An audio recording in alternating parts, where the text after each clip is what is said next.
Kan penghuni neraka itu ada tiga yang kekal, kafir, musyrik, munafik. أمي Gitu kan? كم أهواها أشتاق لمرآها وأحن لألقاها وأقبل يمناها. Orang kafir ini juga dirincikan oleh para ulama.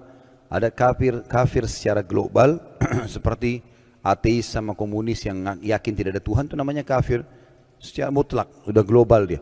Ada kafir secara rinci, artinya secara substansial seperti ahli kitab.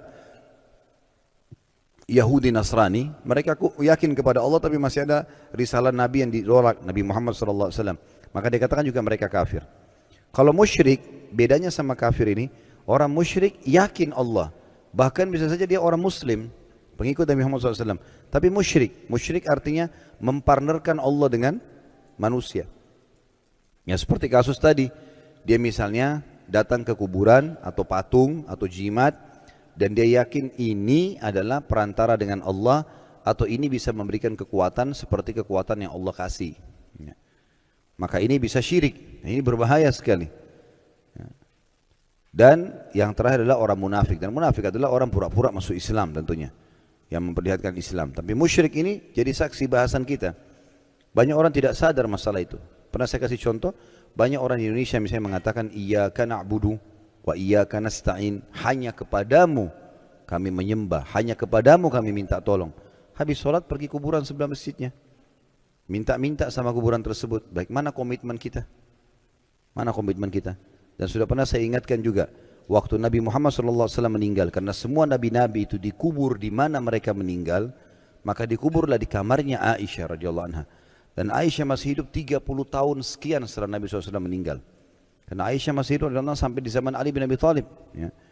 Khulafaur Rasyidin ini semua dihidup, dan di Nabi SAW meninggal tahun 11, zaman Abu Bakar, zaman Umar, zaman Uthman, zaman Ali. 4 khalifah ini Aisyah masih hidup.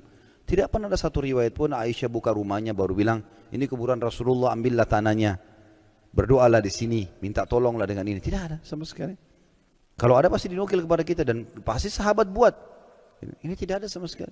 Setelah Nabi meninggal pun 2 tahun kemudian ada kuburannya Abu Bakar di situ. Juga mertuanya Nabi, orang saleh. Setelahnya lagi 10 tahun kemudian Abu Bakar meninggal tahun 13, tahun 23 Umar meninggal. Dikubur juga di situ, di sebelahnya Abu Bakar sama Nabi SAW. Gak pernah itu ada orang lakukan ini. Kuburan Baqi, kuburan para sahabat, kuburan para syuhada Uhud, syuhada Badr.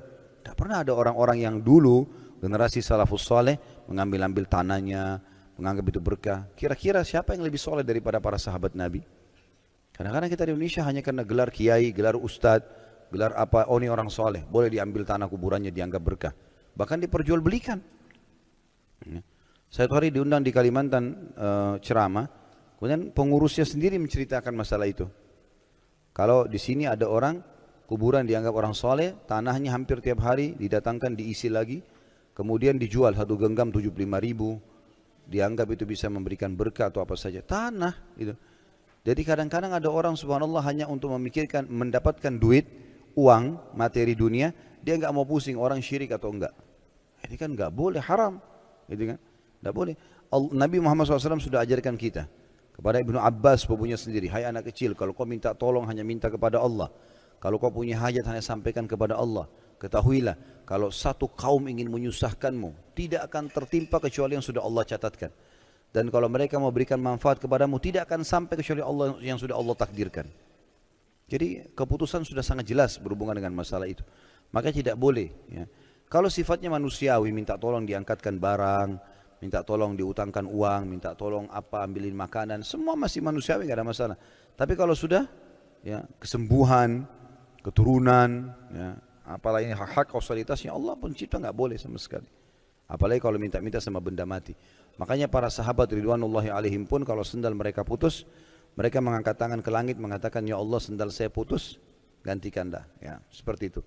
Dan ini subhanallah banyak kesyirikan terjadi. Kalau kita lihat ujung-ujungnya masalah duit. Ada orang tidak mau bekerja, mau enak-enak saja, cari duit dari masalah-masalah seperti ini. Akhirnya terjadilah pelanggaran-pelanggaran agama yang besar.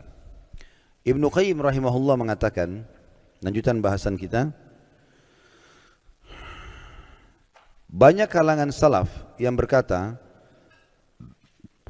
Setelah mereka meninggal, orang-orang pun sering mendatangi kuburan mereka, lalu membuat patung-patung mereka. Kemudian setelah masa demi masa berlalu, akhirnya disembahlah patung-patung tersebut.